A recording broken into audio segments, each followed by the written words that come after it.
Sorry sorry यार, थोड़ा late हो गया मैं। वो पर्ची ढूंढ रहा था। वो हमारे नेता कोरोना पीड़ितों के लिए आज क्या क्या मदद करने वाले हैं ना, मैं उसकी लिस्ट लेके आया, वही ढूंढ रहा था। आपको अभी पढ़ के सुनाता हूं। हाँ, अमित शाह आज 3 जनसभाएं करेंगे।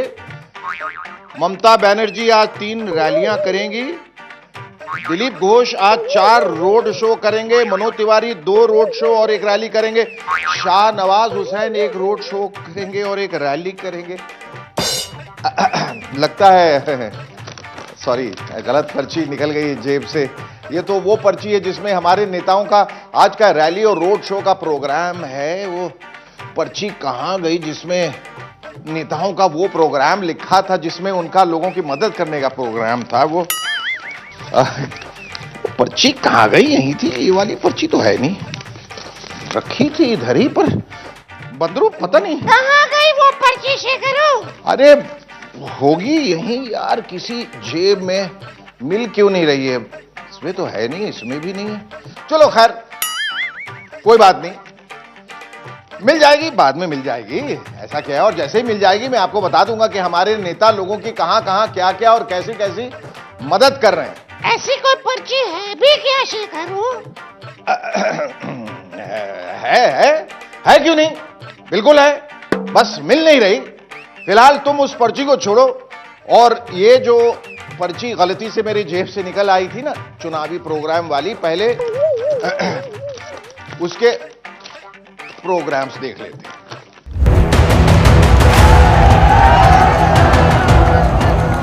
साल पड़ोसी को तमन्ना, आज हमारा दिल में है, देखते हैं जोर किसका, बाजुए कतिल में है।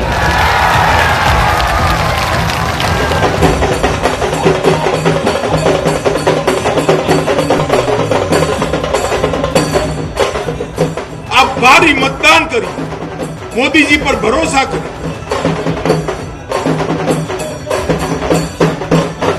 2 मई को दीदी को विदाई कर दो।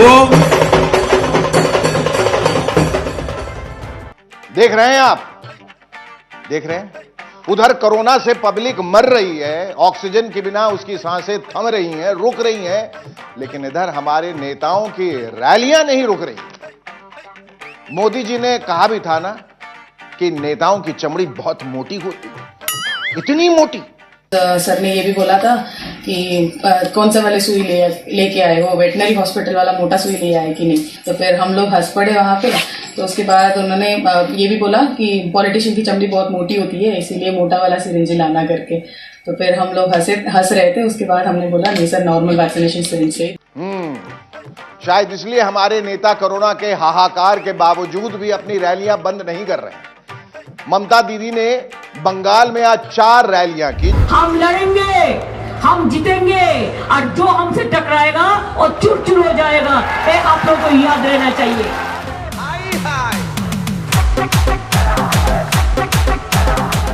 शाह जी ने उनसे सिर्फ 1 कम यानी 3 रैलियां। मित्रों, आज कोरोना के कारण सभा की संख्या भी सीमित है। आप कोरोना की सभा सीमित कर रहे हैं, अच्छी बात है, लेकिन कोरोना तो असीमित हो गया, अनलिमिटेड। आप रैलियों को सीमित करने की बात कर रहे हैं, और ये क्या है, क्या है ये? ममता दीदी ने हबीबपुर में आज जो रैली की है, उसमें कोरोना की गाइडलाइंस का कितना सीमित पालन हुआ है, आप खुद ही देख लीजिए। हरे कृष्ण हरि हरि, गैसेर दाम 1000 टाका करी।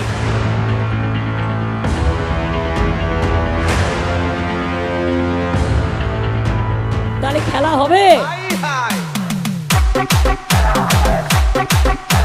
बीजेपी के चाই না, তৃণমূল के চাই। তাই তো চাই बीजेपी के চাই না, তৃণমূল के চাই, जोड़ा फूल के चाই। भाई माना कि आपने रैली का टाइम घटाकर आधा घंटा कर दिया है, लेकिन नुकसान आप पूरा कर रही हैं इतनी भीड़ बुलाकर। देखिए दक्षिण दिनाजपुर की अपनी तपन वाली रैली को भी देखिए। খেলা হবে? যখন আমি ঢুকছিলাম তখন তো হেলিপ্যাডে খুব চিৎকার করছিল খেলা হবে, তাই চাই না চাইনা চাইনা বিজেপিকে চাইনা। দেখুন তৃণমূলের সিম্বল আঁকা বল আমি তুলে দিচ্ছি এক ভাইয়ের হাতে। ওং সর্বমঙ্গল মঙ্গলে শিবে সর্বাত্ম সাধিকে শরণ্যে ত্র্যম্বকে গৌরী নারায়ণী নমস্তুতে সৃষ্টি স্থিতি বিনাশনং শক্তিভূতে সনাতনী गुणश्रोये गुणमयी नारायणी नमस्तुते। शाह जी की उस रैली में लोगों ने कम से कम मास्क तो पहन रखे थे, पार्टी के ही सही पहन तो रखे थे, लेकिन दीदी ने आज जो ये रैली की उसमें तो लोगों ने मास्क ही नहीं पहने। हां, कहीं कहीं किसी किसी ने पहन रखा है, मानो वो उनके मास्क के प्रतिनिधि हों, मास्क प्रतिनिधि। कोरोना आएगा तो कह देंगे हम सब की तरफ से, वो वाली दीदी ने पहन रखा है, वो वाली दीदी ने वैक्सीन नहीं दिया, इसी के लिए कोविड बढ़ गया। अब देखो कोविड 6 महीना में नहीं था, ऐसा क्यों होगा? आप कहते हैं one party one nation one leader, और देश में वन वैक्सीन और मेनी प्राइस क्यों होगा? एक वैक्सीन का इतना दाम क्यों होगा? वैसे दीदी की रैली में मास्क हो ना हो, लेकिन खेला जरूर होता है, और जहां खेला होता है वहां खिलाड़ी भी होता है। রাখে কেন? অন্য ছেলেকে ডাক। এই চলে এসো তো যে পারবে, এটাকে স্যানিটাইজ করো।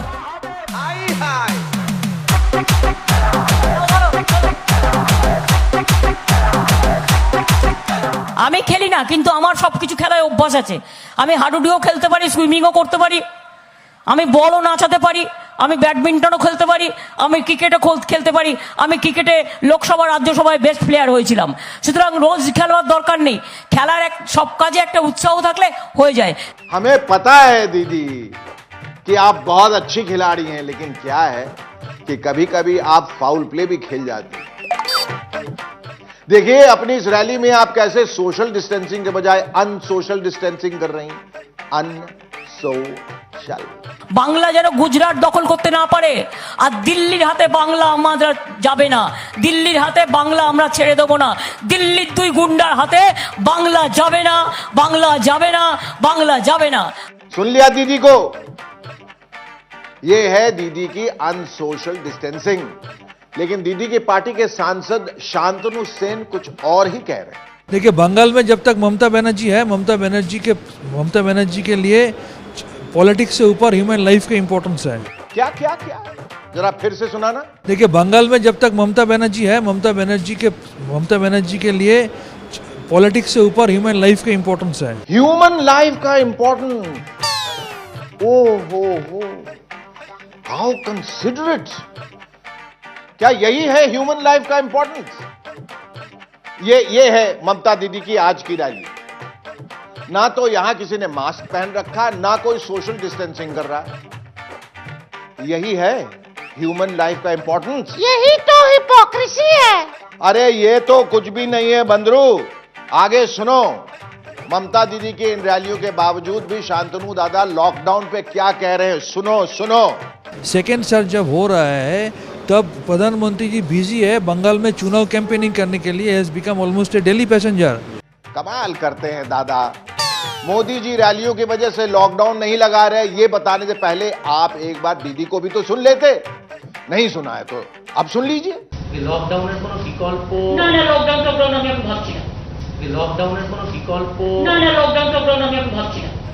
देख लिया बंदरू, जिस भी नेता को उसकी शर्ट के दाग दिखाने लगो वही दूसरे की शर्ट के दाग दिखाने लगता है। उसकी शर्ट तो मुझसे भी गंदी है, उसकी शर्ट तो मुझसे भी गंदी है। इन नेताओं को देखकर पता है मुझे कौन सा गाना याद आ रहा है बंदरू? कौन सा गाना शेखरू? मैं ना भूलू ना, मैं ना छोड़ूंगा, मैं ना छोड़ूंगी इन रैलियों को, इन रोड शोज को, इन सारी सभाओं को मैं ना छोड़ूंगा, मैं ना छोड़ूंगी। मत छोड़ो तक। बंदरू, अगर तेरी स्मृति तेज है तो बता कि मोदी जी के लिए ममता दीदी ने क्या कहा? क्या कहा था? इसका मतलब तेरी स्मृति तेज नहीं है, इसलिए चल पहले तुझे दिखा देता हूं कि ममता दीदी ने क्या कहा था, और ये क्यों दिखा रहा हूं ये बाद में बताऊंगा। मैं हिंदी अच्छा से पढ़ लेता है, अच्छा से पढ़ लेता है। वो लोग नहीं पढ़ सकता है, वो टेलीप्रॉम्प्टर में देख के पढ़ता है।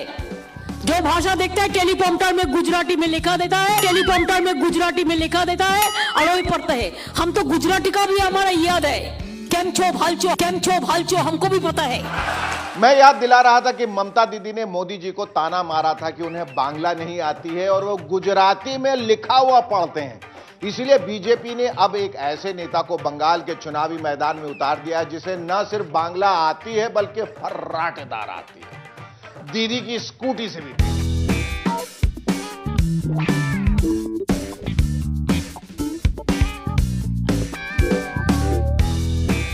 और वो है कौन शेखर? वो है महिला एवं बाल विकास मंत्री स्मृति ईरानी जी।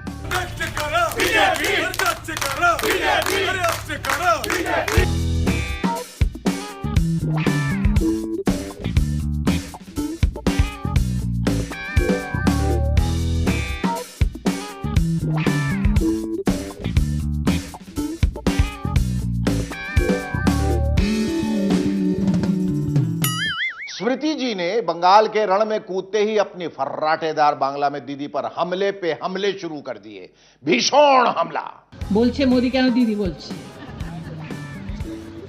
দিদিকে দিদি বলবো না তো কি বলবো। ये तो आपको पता ही है कि जब से बंगाल में चुनाव शुरू हुआ है तब से दीदी अपनी हर रैली में फुटबॉल खेल रही हैं। खेला होबे खेला होबे खेला होबे খেলা হবে, খেলা হবে।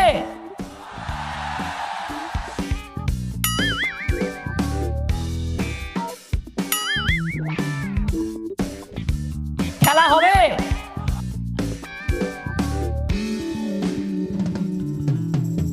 খেলা খেলা খেলা হবে। तो स्मृति जी ने दीदी के फुटबॉल वाले इस खेला पर फ्री किक लेकर इस पे गोल मार दिया है। বিরক্ত হচ্ছেন দিদি, বিরক্ত হয়ে কিন্তু ফুটবল খেলছেন। আর ফুটবল খেলার দিদির কাছে সময় আছে, কিন্তু দেশের প্রধানমন্ত্রী যখন বাংলায় করোনায় কিভাবে মানুষকে বাঁচাতে হবে ওই মিটিং এ আসার জন্য দিদির কাছে টাইম নেই, দিদির কাছে টাইম নেই। তাই দিদিকে বলছি, দিদি তোমার কাছে অ্যাডমিনিস্ট্রেশনের জন্য টাইম নেই, তাই এখন বাংলার মানুষ ঠিক করেছে তোমায় ফুটবল খেলার জন্য আমরা টাইম করে দিব। তুমি বাড়িতে বসো, বিজেপি সরকার প্রতিষ্ঠিত হচ্ছে, বিজেপি সরকার প্রতিষ্ঠিত হচ্ছে, কাজ বাংলার মানুষের জন্য আমরা করব। यानी स्मृति जी ममता दीदी को पार्ट टाइम फुटबॉलर से फुल टाइम फुटबॉलर बनाना चाहते हैं और उनके लिए एक नई योजना लेकर आए हैं, घर बैठे फुटबॉल खेलो योजना। नेताओं की रैलियों के निराशाजनक दृश्यों के बीच एक अच्छी खबर आई है। खबर यह है कि प्रधानमंत्री मोदी जी ने कोरोना के हालात को देखते हुए 23 अप्रैल को होने वाली अपनी सारी रैलियां रद्द कर दी। कल कोविड-19 की स्थिति की समीक्षा करने के लिए उच्च स्तरीय बैठकों की अध्यक्षता करेंगे। इसी वजह से मैं पश्चिम बंगाल नहीं जाऊंगा। देर आए दुरुस्त आए, ऐसा कह सकते हैं ना बंदरू? हाँ, देर से ही सही, लेकिन अच्छा किया शेखर। लेकिन ये अच्छा हुआ है तो इसका मतलब ये नहीं कि सब कुछ अच्छा ही हो रहा है। देश में राज्य सरकारें अब एक दूसरे पर लूटपाट और डकैती का आरोप लगा रही हैं। लूटपाट, डकैती? अरे कौन लगा रहा, किस पे लगा रहा? हरियाणा सरकार दिल्ली सरकार पर आरोप लगा रही है कि उसने हमारी गाड़ी में रखा माल लूट लिया। मतलब माल लूटा, गाड़ी नहीं। क्या लूट लिया? ऑक्सीजन। सोचिए हालात क्या हो गए हैं, परिस्थितियां क्या हो गई, हम कहां आ गए हैं आज। ऑक्सीजन की डकैती हो रही है, कम से कम ऐसा इल्जाम लग रहा है। दिल्ली में भी ऑक्सीजन की काफी ज्यादा अफरा तफरी मची हुई है। कल हमारा एक टैंकर दिल्ली सरकार ने हमारे उस टैंकर को लूट लिया, हमारे उस टैंकर को लूट लिया। लग रहा है कोरोना की ये महामारी इंसानों के साथ साथ इंसानियत को भी खत्म कर रही है। ये तो हम आपको बता ही चुके हैं कि किस तरह ऐसे वक्त में दवाइयों की कालाबाजारी हो रही है, लेकिन सरकारें एक दूसरे पर लूटपाट और डकैती का आरोप लगाएं, ऐसा देश में शायद पहली बार हो रहा है। दिल्ली में भी ऑक्सीजन की काफ़ी ज़्यादा अफरा तफरी मची हुई है। कल हमारा एक टैंकर दिल्ली सरकार ने हमारे उस टैंकर को लूट लिया। हरियाणा सरकार के स्वास्थ्य मंत्री अनिल विज साहब ने आरोप लगाया है कि ऑक्सीजन सिलेंडरों से भरी उनकी सरकार की गाड़ी फरीदाबाद जा रही थी, जिसे दिल्ली में लूट लिया गया है। जी हां, बिल्कुल ठीक सुना आपने, विज साहब ने यही आरोप लगाया है दिल्ली सरकार के ऊपर। कल हमारा एक टैंकर हमारे फरीदाबाद के अस्पतालों के लिए ऑक्सीजन लेके दिल्ली से जा रहा था। दिल्ली वालों ने, दिल्ली सरकार ने हमारे उस टैंकर को लूट लिया। तो ये आलम है हमारी राज्य सरकारों का।